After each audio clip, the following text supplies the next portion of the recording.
আয়াত ৯০ ইয়া আইয়ুহাল্লাযীনা আমানু ইন্নামাল খামরু ওয়াল মাইসিরু ওয়াল আনসাবু ওয়াল আজলামু রিজসুম মিন আমালিশ শাইতানি فاجتنبوه لعلكم تفلحون অনুবাদ হে মুমিনগণ, মদ, জুয়া, পূর্তিপূজার বেদী ও ভাগ্য নির্ণয় করার শর্ত কেবল ঘৃণার বস্তু, শয়তানের কাজ।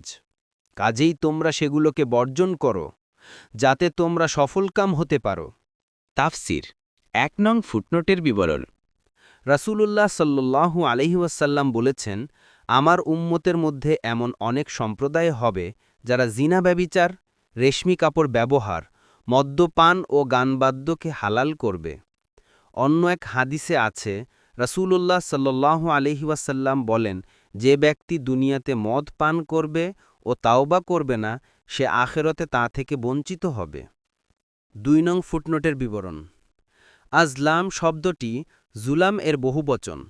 আজলাম এমন স্বরকে বলা হয় যার দ্বারা আরবে ভাগ্য নির্ধারণী জুয়া খেলার প্রথা প্রচলিত ছিল।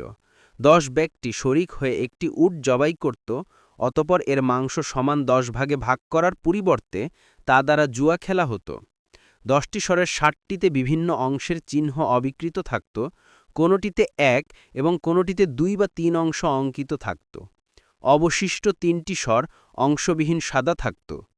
এই স্বরগুলোকে তুনীরের মধ্যে রেখে খুব নাড়াচাড়া করে নিয়ে প্রত্যেক অংশীদারের জন্যে একটি করে স্বর বের করা হতো। যত অংশ বিশিষ্ট স্বর যার নামে হতো, সে তত অংশের অধিকারী হতো, এবং যার নামে অংশবিহীন স্বর হতো, সে বঞ্চিত হতো। আজকাল এই ধরনের অনেক লটারি বাজারে প্রচলিত আছে। এগুলো জুয়া এবং হারাম। পূর্বে এই সূরার ৩ নং আয়াতের ব্যাখ্যায় এ ব্যাপারে আরও বিস্তারিত বর্ণনা এসেছে। ৩ নং ফুটনোটি বিবরণ। মদ্যপানকে পর্যায়ক্রমিকভাবে নিষিদ্ধ করার ব্যাপারে কোরআনের সংক্ষিপ্ত কার্যক্রম হচ্ছে এই যে, মদ্যপান সম্পর্কে কয়েকটি আয়াত নাজিল হয়েছে। তার মধ্যে প্রথম আয়াত ছিল, ইয়াসআলুনাকা আনিল খামরি ওয়াল মাইসি কুল ফীহিমা ইসমু কাবীরু ওয়া মানাফিউ লিন-নাস ওয়া ইসমুহুমা আকবারু মিন নাফইহিমা। যাতে সাহাবায়ে কিরাম মদ সম্পর্কে প্রশ্ন করেছিলেন, তাতে মদ্যপানের দরুন যেসব পাপ ও ফাসাদ সৃষ্টি হয় তার বর্ণনা দিয়েই ক্ষান্ত করা হয়েছে। দ্বিতীয় আয়াত ছিল, ইয়া আইয়ুহাল্লাযীনা আমানু লা তাকরাবুস সালাতা ওয়া আনতুম সুকারা হাত্তা তা'লামু মা তাকুলুন। এতে বিশেষভাবে সালাতের সময় মদ্যপানকে নিষিদ্ধ করে দেওয়া হয়েছে, তবে অন্যান্য সমূহের জন্য অনুমতি রয়ে গেছে। কিন্তু সূরা মাঈদার এই আলোচ্য আয়াতের মাধ্যমে পরিষ্কার ও কঠোরভাবে মদ্যপান নিষিদ্ধ ও হারাম করে দেওয়া হয়েছে। ইবনে কাসিরা এ বিষয়ে শরীয়তের এমন পর্যায়ক্রমিক ব্যবস্থা গ্রহণের কারণ ছিল এই যে, আজীবনের অভ্যাস ত্যাগ করা, বিশেষত নেশাজনিত অভ্যাস হঠাৎ ত্যাগ করা মানুষের পক্ষে অত্যন্ত কষ্টকর হতো। রাসূলুল্লাহ সাল্লাল্লাহু আলাইহি ওয়াসাল্লাম মদ সম্পর্কে কঠোর শাস্তির ভয় প্রদর্শন করেছেন। এরশাদ হয়েছে, সর্বপ্রকার অপকর্ম এবং অশ্লীলতার জন্মদাতা হচ্ছে মদ। ইবনে মাজা ৩৩৩৭। কারণ এটি পান করে মানুষ নিকৃষ্টতর পাপে লিপ্ত হয়ে যেতে পারে।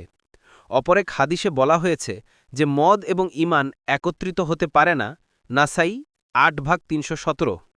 আনাস রাদিয়াল্লাহু আনহু বর্ণনা করেছেন যে রাসূলুল্লাহ সাল্লাল্লাহু আলাইহি ওয়াসাল্লাম মদের সাথে সম্পর্ক রাখে এমন ১০ শ্রেণীর ব্যক্তির উপর লানত করেছেন। ১. যে লোক নির্যাস মেল করে। ২. প্রস্তুতকারক। ৩. পানকারী। ৪. যে পান করায়। ৫. আমদানিকারক। ৬. যার জন্যে আমদানি করা হয়। ৭. বিক্রেতা। ৮. ক্রেতা।